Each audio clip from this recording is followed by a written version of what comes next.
venho cá hoje para falar um pouco sobre aquilo que nós denominamos aplicações interativas e de que modo contribuem para a aprendizagem, treino de competências, influência de comportamentos ou, em última análise, na transmissão de conhecimento. Irei fazer uma breve introdução sobre o que é TPX, quem somos e o que fazemos, introduzindo o tópico sobre aplicações interativas para que servem os principais objetivos, terminando a apresentação com a ilustração de vários projetos que temos vindo a realizar e que, de certa forma, estão inseridas no âmbito do tema da apresentação.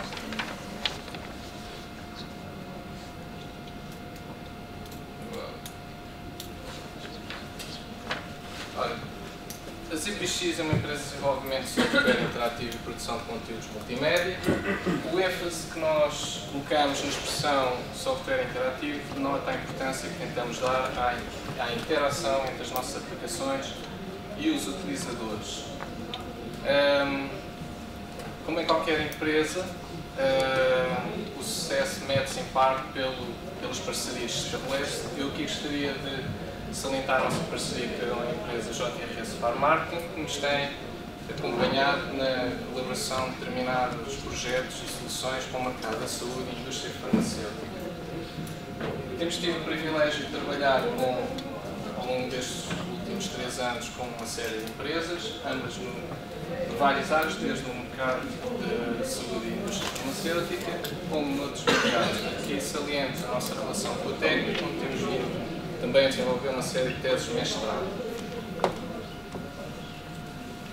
Assim sendo, a nossa oferta está dividida em 4 unidades de negócio especializadas, onde destaco no âmbito desta apresentação a nossa unidade denominada Interactive Solutions e a nossa unidade denominada Innovation. A nossa unidade Interactive Solutions é uma unidade especializada que oferece soluções de desenvolvimento de jogos sérios, simulações e aplicações multimédia.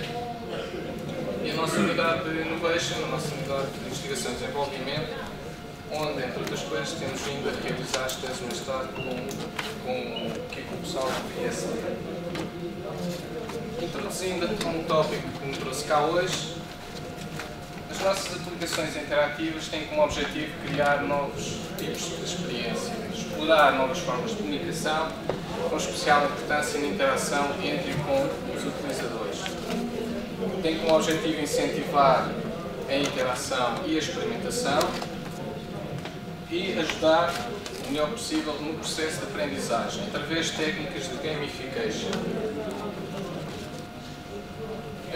Todas as aplicações, embora se foquem normalmente em desenvolvimento de jogos sérios e simulações, aplicamos também sistemas mais convencionais como as tecnologias de informação. O principal foco deste tipo de aplicações é a educação e a comunicação. A aprendizagem que temos nós é muito mais do que livros e estudos. Uma experiência educacional multifacetada e interativa pode valer mais do que 1000 palavras e constituir uma mais-valia na transmissão de conhecimento. Damos por isso foco na interação e experimentação, que poderão servir de catalisador no processo cognitivo de cada indivíduo. Queria, por isso, salientar a importância que nós damos ao jogo e a jogar. Brincar e jogar está associado ao desenvolvimento cognitivo do indivíduo e da socialização. São capacidades importantíssimas que nos levam a treinar competências para futuras... agora aqui atrapalhar. Treinar competências e tornar a mente dos indivíduos mais flexível para enfrentar situações futuras. Queria, por isso, introduzir o que é um jogo. Um jogo normalmente caracteriza-se por um conjunto de objetivos e regras, desafios que relacionam e definem o modo de interação entre indivíduos, que neste âmbito poderão ser utilizados para o desenvolvimento de competências práticas, assumindo um papel educacional e educativo. As aplicações que normalmente tentam tirar maior partido destas características são os jogos sérios e as simulações.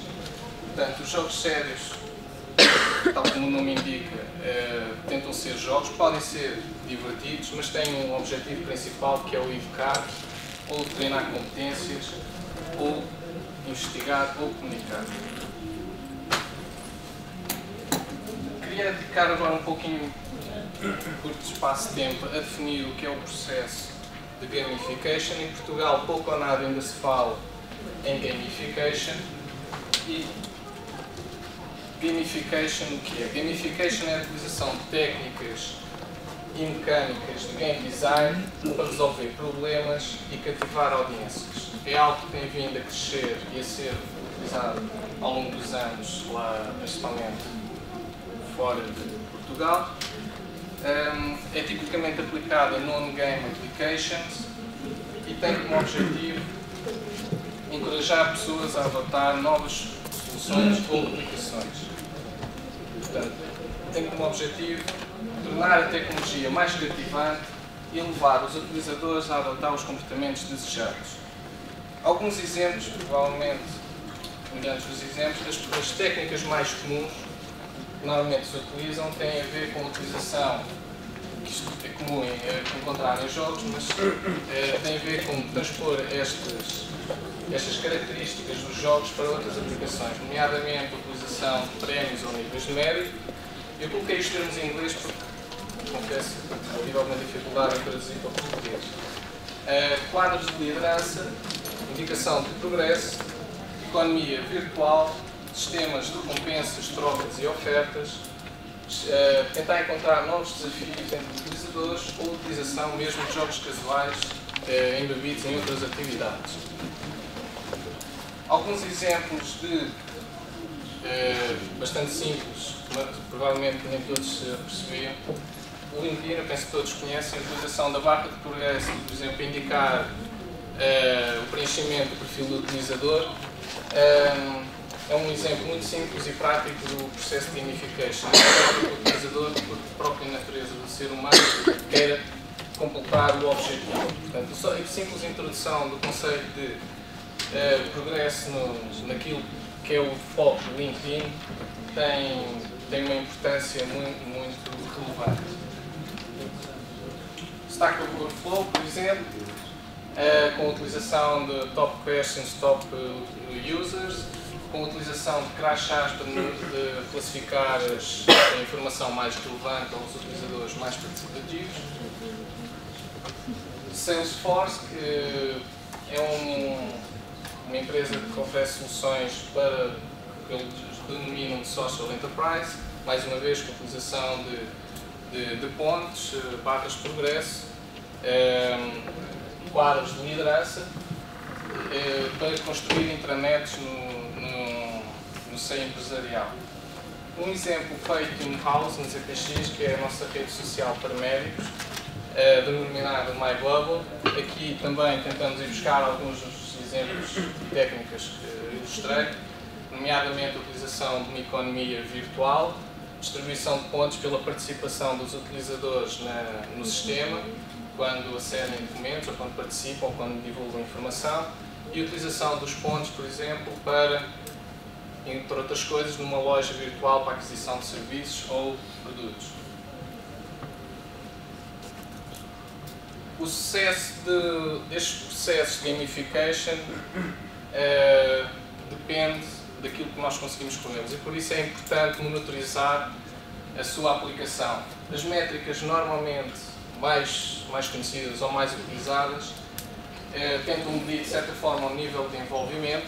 Se no caso dos websites, por exemplo, pode ser medido pelo número de visitantes, page views, tempo de sessão.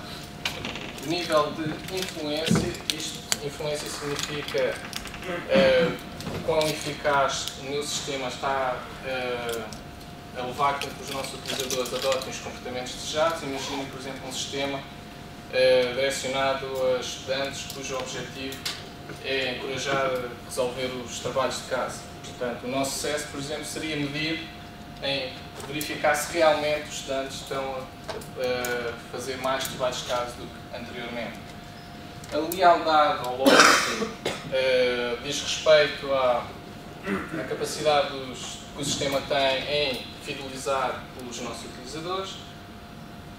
Tentar medir o conteúdo gerado pelos utilizadores quando o sistema assim o indica, tempos de sessão, capacidade de se tornar viral ou, importante, se o sistema é divertido ou se é cativante para o utilizador.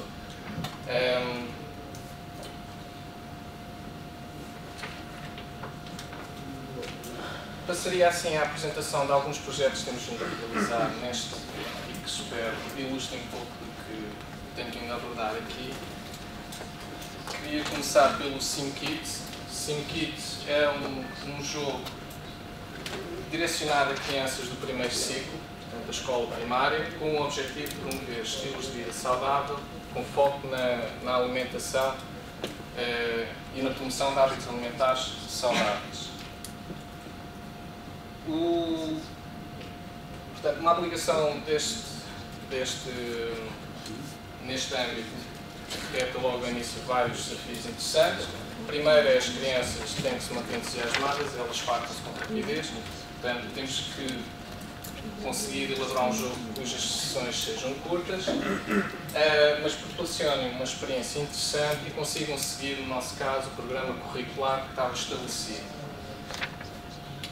Decidimos, por isso, criar um ambiente 3D com navegação simples, intuitiva, qualquer pessoa conseguia utilizar. Este ambiente 3D recriava uma vila pitoresca com personagens carismáticas em que os nossos jogadores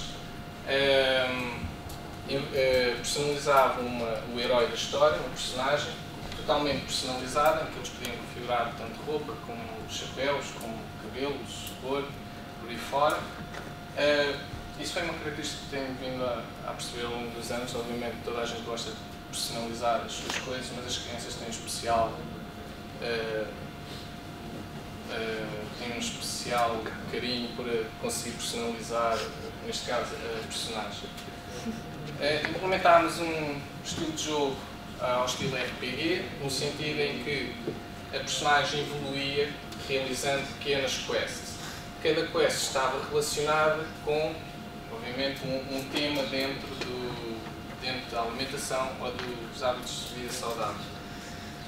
Como é que as quests eram ativadas? A personagem interagia com outros personagens, neste caso, por exemplo, o Screenshot, vinha a conhecer a Dona Chica, dona da mercearia, em que expunha que estava sem fruta na loja. Isto porque o primeiro passo do programa curricular tem a ver com a identificação de alimentos e a origem dos próprios alimentos.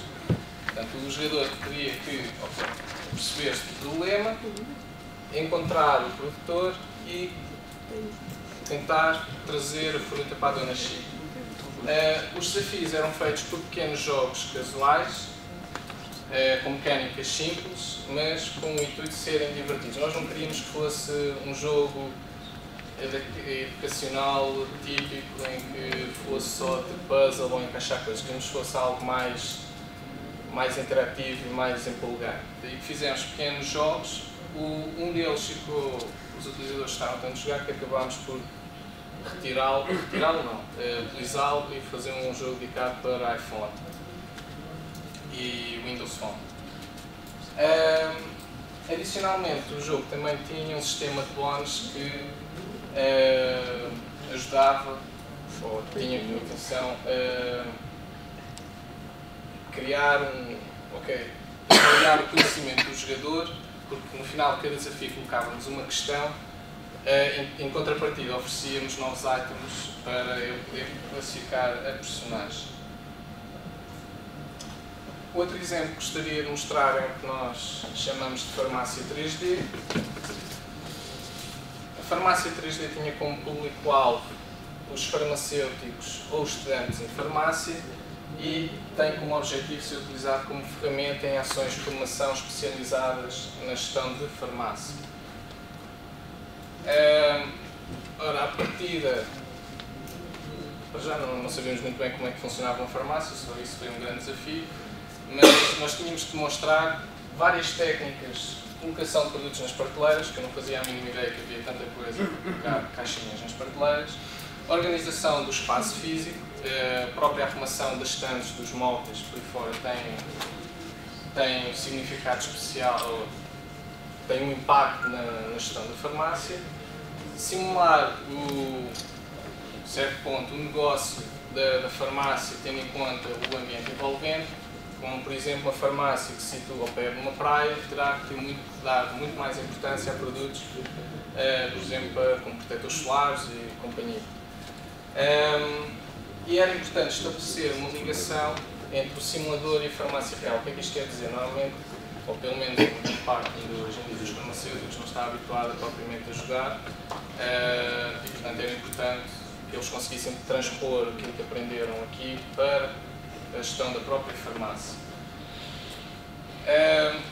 Portanto, a nossa solução acabou por desenvolver um ambiente 3D, também é o 3D, em que permitia a navegação livre em primeira pessoa, tinha um editor de espaço semelhante ao que estão aqui a ver, com acesso ao painel de simulação do negócio e apresentação de ecrãs de resultados.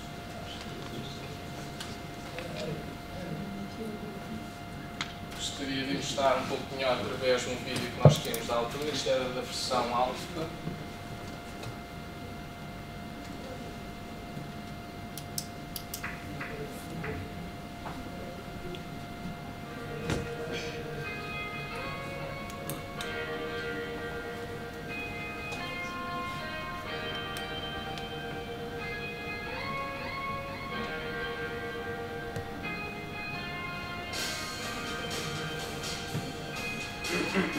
Este era o aspecto da versão alfa. Depois na versão final acabámos por ter uma farmácia mais realista, com indicação de espaços extra que não estavam aqui representados, que é o laboratório que está atrás, por exemplo. Portanto, a ideia era que os nossos utilizadores poderiam configurar o espaço com cantos, estantes verticais ou aquelas vitrines, aqueles estantes centrais. Podiam em qualquer momento visitar o aspecto que a farmácia estava a ter, podendo passear em primeira pessoa. O facto de ser primeira pessoa também tinha outra ideia, vem pela segunda fase do projeto, em que consiste em que os visitantes entrariam na própria farmácia para a pessoa poder avaliar como é que eles reagem pelo espaço. Isto era bónus. Podiam configurar a cor das paredes à vontade de freguês. Não era importante aos conceitos que queríamos ensinar.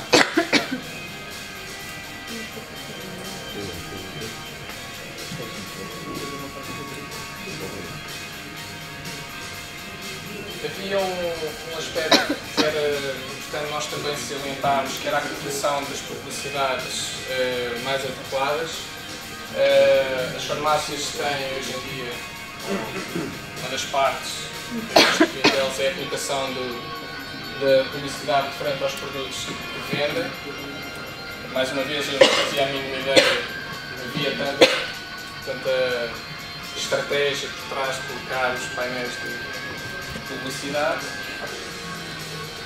E a colocação dos produtos nas prateleiras. Portanto, a arrumação, embora aqui o produto, obviamente, só estejamos a exemplificar com 3 tipos de produtos, na verdade existem vários tipos de arrumação e a forma como o utilizador colocaria os produtos teria um impacto no sucesso de venda. Por exemplo, existe o tipo de arrumação horizontal, em que o produto da mesma marca deve estar todo ao longo da prateleira. Existe a arrumação vertical, que serve colocado. É uma coisa, não interessa. Outro exemplo que eu vou tentar alongar só um pouquinho mais é o SimBody. Este SimBody é uma ideia que teve na origem da fundação da ZPX e pretende desenvolver um simulador ou uma aplicação que ensine o público em geral sobre patologias, o efeito de patologias no corpo humano, o impacto que tem, como posso tratar ou prevenir. Este projeto foi realizado, esta primeira fase do projeto foi realizada com uma tese de mestrado aqui no técnico, daí que achei interessante dar um pouco mais de atenção. Portanto, tal como eu disse, o público-alvo deste sistema é o público em geral ou profissionais de saúde que possam utilizar como ferramenta na comunicação com o doente. Os objetivos do sistema é promover os hábitos de vida saudável, compreender o impacto das patologias no corpo humano, as formas de tratamento e as medidas de prevenção. A motivação por trás do projeto penso que é relativamente óbvia. O assunto de saúde pública é um dos mais importantes na nossa sociedade, sendo as doenças a principal causa de morte em todo o mundo. Estes dados, se não estou em erro, eram de 2008 a 2009 e as doenças cardiovasculares, e hoje continua válido, são a principal causa de morte. Portanto, focámos nesta primeira fase do projeto em doenças cardiovasculares. O sistema, mais uma vez, fomos tentar buscar a tecnologia 3D para representar o nosso corpo. Achámos que seria a mais indicada para a visualização do corpo humano. Consiste num simulador personalizado, que significa que o utilizador cria um perfil com o seu historial, com as suas características, e o simulador irá funcionar para este utilizador em questão. É composto por um conjunto de filmes em alta resolução, simulador de patologias, um sistema de aconselhamento e feedback que tenta advertir o utilizador sobre aquilo que ele faz, promover a experimentação através de uma timeline em que o utilizador pode avançar e recuar, desfazer as ações que fez e voltar a tentar, um sistema de cálculo de risco e o relatório dos resultados que o utilizador obteve na simulação.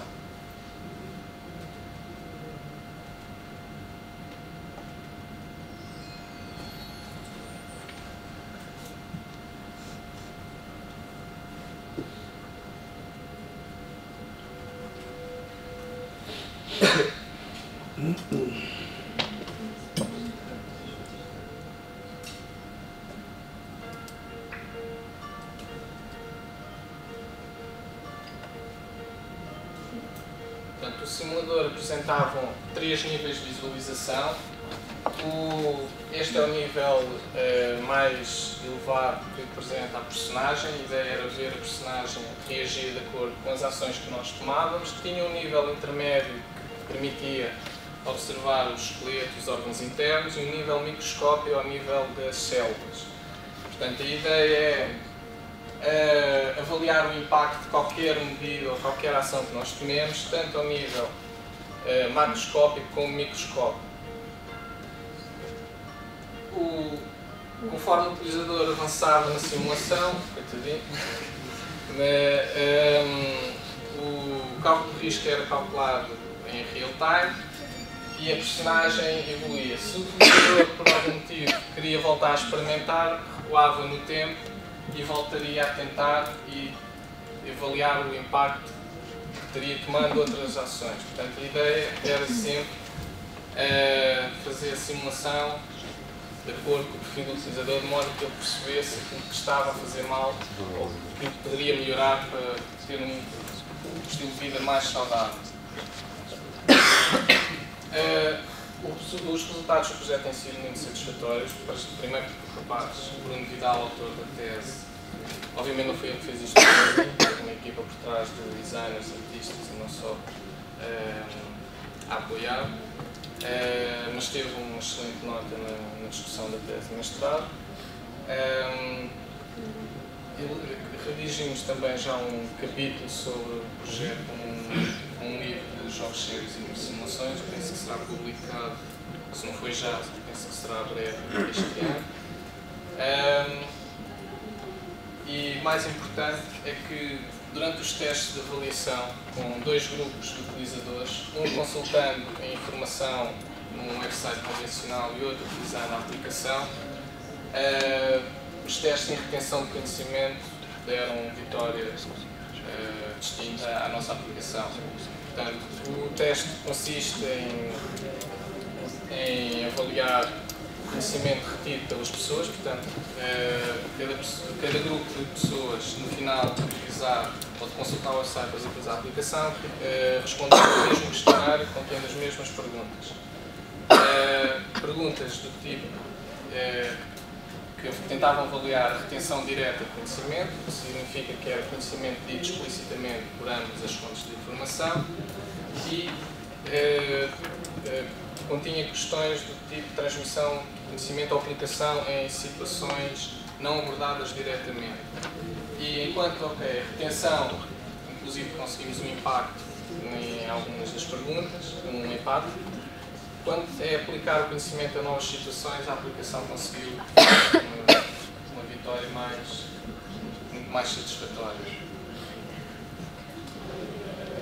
Em jeito de conclusão, ao longo dos trabalhos que temos vindo a realizar, temos vindo que os fatores tais como a experimentação, a capacidade dos sistemas envolverem os utilizadores, prestar numa interatividade,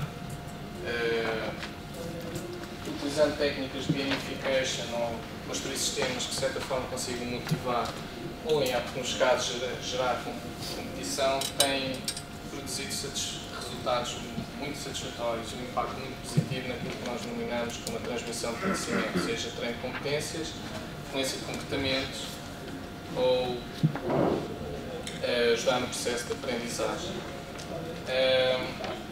Não me querendo alongar mais, daria espaço a questões que querem colocar, ou caso queiram vir contactar por algum motivo, deixe o meu e-mail ou o Facebook que tem interesse. Obrigado.